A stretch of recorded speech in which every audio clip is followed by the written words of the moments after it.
Eeshwarappa homeo clinic సమర్పించు ధూమ్ ధామ్ ముచ్చట powered by లోబే palms. ఇక ముచ్చట్లు షురు.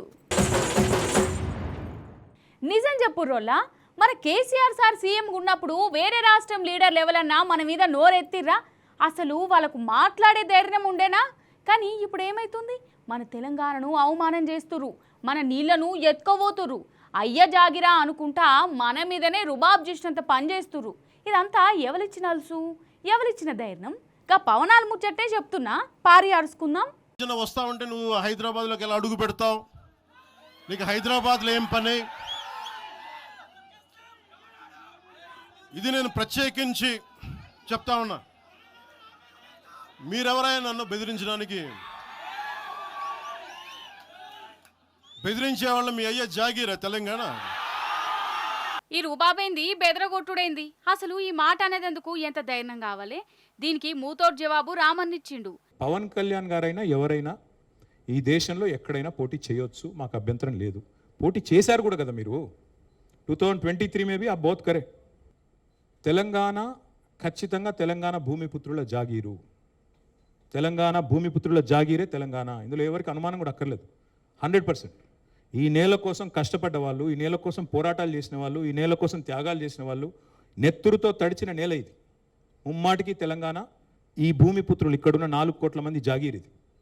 కానీ మీరు రండి, ఇక్కడే ఉండండి, మీ కుటుంబాలు ఇక్కడే ఉన్నాయి, మీ వ్యాపారాలు ఇక్కడ ఉండండి. ఎవరొద్దన్నారు?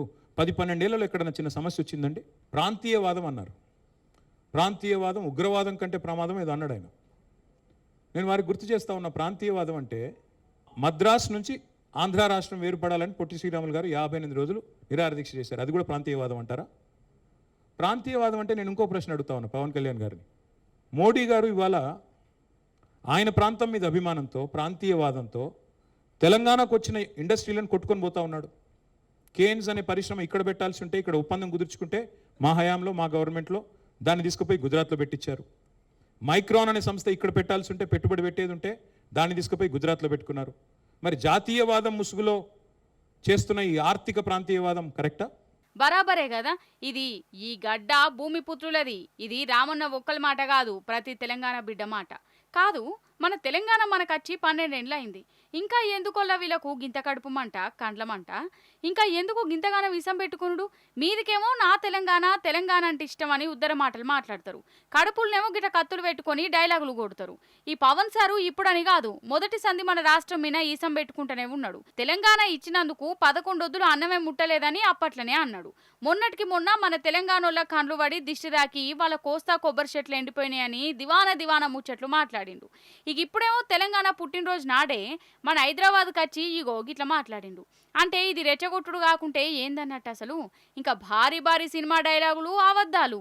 ఈయననట ఎవరో రానియలేదట, ఇక పోటీ చేస్తాడట. అసలు ఎవరు రాకన్నారు, పోటీ చేయొద్దని ఎవరన్నారు?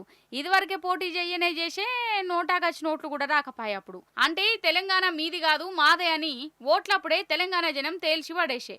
మళ్ళీ ఇప్పుడేమో పోటీ చేస్తా, నేనత్తా అని రెచ్చగొట్టే ముచ్చట్లు చెప్పబట్టే.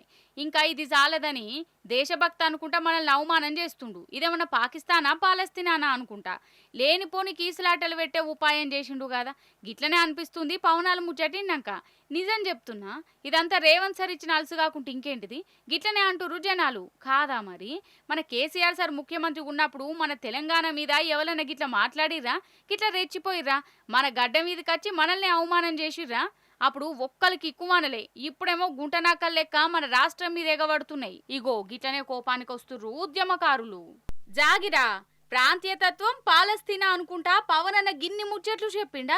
ఇక తెల్లారినాక ఆంధ్రకు పోయి మా ప్రాంతం మాకు కావాలి అని దీక్ష పట్టిన పొట్టి శ్రీరాములు విగ్రహానికి నివాళిచ్చిండు. అట్లుంటది మరి అన్న కథ. అన్నట్టు మన రామన్న జర గట్టిగిచ్చే వరకల్లా పవన్ అన్నకు సోయొచ్చిందోల్లా. అయ్యా జాగిరా అన్న మనిషి తెలివికచ్చి అవునవును తెలంగాణ 100కి 100 రూపాయలు భూమిపుత్రులదే అని రామన్న చెప్పిన మాటనే చెప్పిండు. ఆగో, ఎవరికి మాట్లాడన్నది? తెలంగాణ ప్రజలను ఉద్దేశించి కాదు కదా. తెలంగాణ 100% భూమిపుత్రులు జాగిరే కదా. దాన్ని ఎవడు కాదన్నారు? నేను అది కాదన్నా, నన్ను అడుగు పెట్టనేమన్నారు. తొండ ముదిరి ఊసర వెళ్ళైందట. అంటే మన మీద రుబాబ్ చూసే ఆంధ్ర లీడర్ల గురించి అంటలేను, ఒక కానిస్టేబుల్ గురించి చెప్తున్నా. అనగనగా ఒక కానిస్టేబుల్ దొంగలతోని సాయిత చేసిండో ఏం పాడో నాకు తెలియదు కానీ కానిస్టేబుల్ కొలువు కంటే దొంగ పనులే బెస్ట్ అనుకున్నాడు. అందుకే దొంగ పోలీస్ అయిపోయిండు. ఆగు చూడుర్రి. 1 2 3 4 5 చూసిరా బస్తాలు, ఇవన్నీ గంజాయి బస్తాలే. ఎనుకున్నోళ్ళు పోలీసులు. మరి వీటిని సప్లై చేసేటోడు ఎవడు అంటారా? ఆయన కూడా పోలీసే. జర వట్కరారి పెద్ద మనిషిని. బత్తాల నడమ ఫుడ్సత్గా కూర్చున్నాడు కదా, ఈయన smuggler come police. CISF constable అన్నట్టు. పేరు శివకృష్ణ. ఇంకేంది, సెంటర్ గవర్నమెంట్ నౌకరాయే. ఏం తక్కువ అంటారా? అన్నీ ఎక్కువనే. జల్సాలకు మరిగిండు. స్మగ్లర్లతోని సాయిత పట్టిండు. ఈ సర్కార్ కొలువు కంటే గంజాయి స్మగ్లింగ్ చేసుడే నయం అనుకున్నాడు. ఇగో గిట్ల బత్తాలకు బత్తాలు గంజాయి సప్లై చేస్తుండోలా. ఇదివరకు ఒకసారి గిట్లనే చేస్తుంటే దొరికిపోయిండు. సస్పెండ్ కూడా చేసిర్రు. మరి బుద్ధి జ్ఞానం రావాలే కదా, రాలే. ఇంకా ఎక్కువ స్వాతంత్రం వచ్చింది అనుకుంటా గిట్ల రెచ్చిపోయిండోల్లా. లాస్ట్కు ఇగో పోలీసులకు దొరికిండు. నిజం చెప్తున్నా, ఈ నడమ ఏడ చూడు గంజాయినోళ్ళ. అసలు అడ్డు అదుపు లేకుండానే పోతుంది. ఊర్లల్ల దాకా వాకింది గంజాయి. నిన్నటికి నిన్న జనగామ జిల్లా బచ్చన్నపేటల ఆర్టీసీ బస్సులో కూడా గంజాయి దొరికింది. మంచిగా సుట్ కేసులు బ్యాగులల్లా వీడు గంజాయి ప్యాకెట్లు తీసుకొని ఊర్లల్లో పార్సిల్ చేస్తాడట. దొరికినోళ్ళే గిట్లున్నారు. ఇంకా దొరకనోళ్ళు ఇంకెంతమంది ఉన్నారు. దినం ఎన్ని కింటెళ్ళు సప్లై అవుతున్నాయో.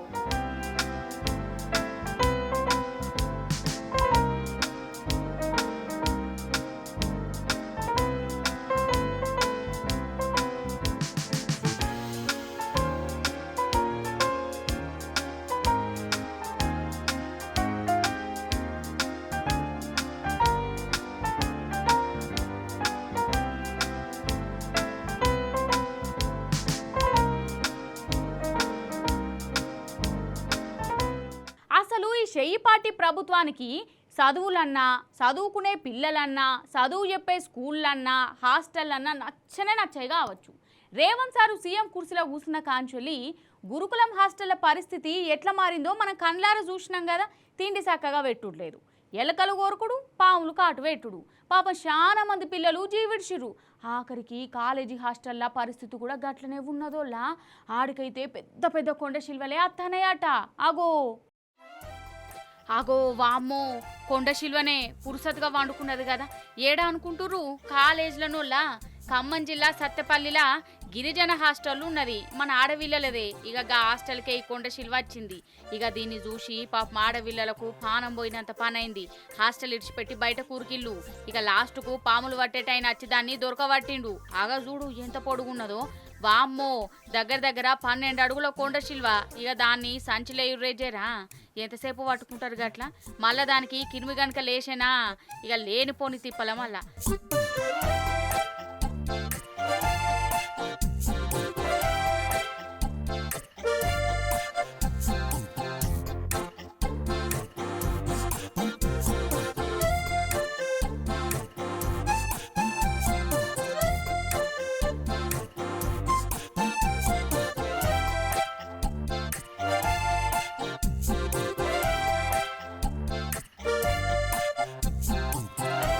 కాదు, కాలేజీలకు హాస్టళ్లకు పాములు కొండ సిల్వలు అచ్చడేందోళ్ళ అసలే ఆడపిల్లలు ఎంత భద్రంగా చూసుకోవాలి. కానీ మన సర్కారుకు ఆ సోయే లేదాయే.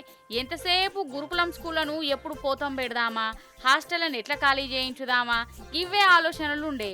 అందుకే వాళ్లకు ఎసొంటి తిండి పెట్టినా పాములు తేళ్లు తిరిగినా మన సర్కారుకు సోయే ఉంటలేదు. గిట్లనే కోపానికి అత్తుర్రు ఇంట్లో చదివే పిల్లలు. నిజం చెప్తున్నా, ఈ దొంగలకు రాను పోలీసులంటే భయం ఏముంటలేదు. సరే కమస్కం దేవుడు అంటే కూడా జర్రంత భయం ఉంటలేదోల్లా. ఆఖరికి దేవుళ్ళనే దోకా చేస్తుర్రు.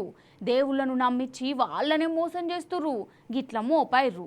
అయితే ఒక దొంగోడోళ్ళ గుడికచ్చిండు, దేవుణ్ణి మొక్కిండు, ఏమో వరాలు కోరిండు. ఖాతం ఇక ఆ దేవుణ్ణే నిలువు దోపిడీ చేసిండు. ఆగో పెద్ద మనిషి వచ్చిండు. బ్యాగు గీగి వేసుకొని అమ్మవారికి మొక్కిండు కదా. ఖతం ఇక చూడు ఏం చేస్తుండో. వీడు గుజరాత్ దొంగోడు. మాంకాళి గుడి పోయి అమ్మవారిని మొక్కి నగలు వేసుకపోయిండు. వాడిని మాంకాళి మాయం చెయ్య.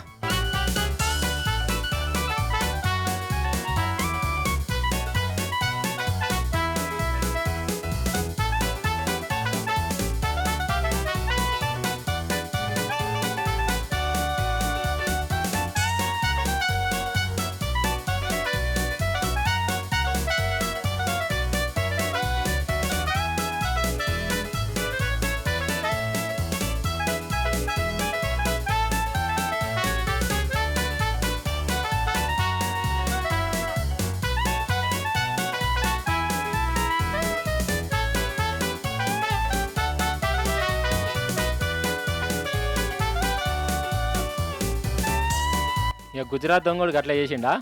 ఒడిశా దొంగోడు చూడు జగన్నాథుని గుడికి వచ్చిండు. గుడి లోపలికి వేయండు, మోకాళ్ళ మీద కూర్చొని దేవునికి దండం పెట్టిండు. ఈ అటెనక రంగంలో దిగిండు వల్ల ఉండిని ఎత్తుకపోయి ఆడికెళ్ళి మాయమైపోయిండు. వాని దౌడల దగ్గర వడ, వాని చేతులకు జట్టలు పుట్ట గిట్ల మోపైండేంది వల్ల. ఇది దేవునికే దోకా చేసుడు కాకుంటే ఇంకేంటిది.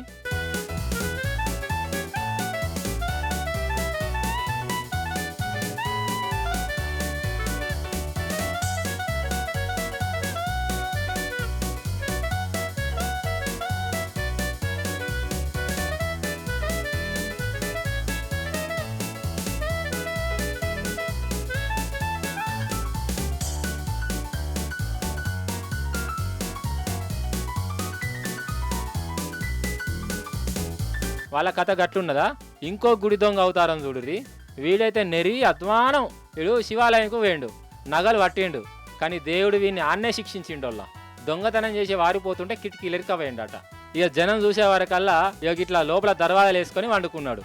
అగ చూడు ఇక బయటికి వచ్చినాక వీనికి ఉంటుంది ఏం దొంగలో ఏం పాడో. మనుషులను తోసుకుంటుర్రు, ఆఖరికి దేవుళ్ళకు కూడా నిద్ర లేకుండా చేస్తుర్రు.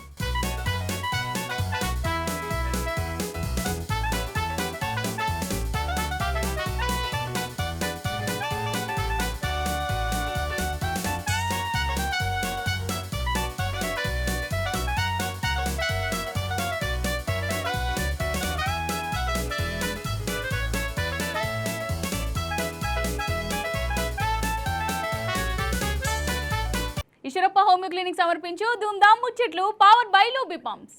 ఇవి ఆల్టి ధూమ్ధామ్ ముచ్చట్లు. మళ్ళీ ఎపిసోడ్ లింక్ ముచ్చట్లు పట్టుకుని అప్పటిదాకా చూస్తూనే ఉండరు టీ న్యూస్.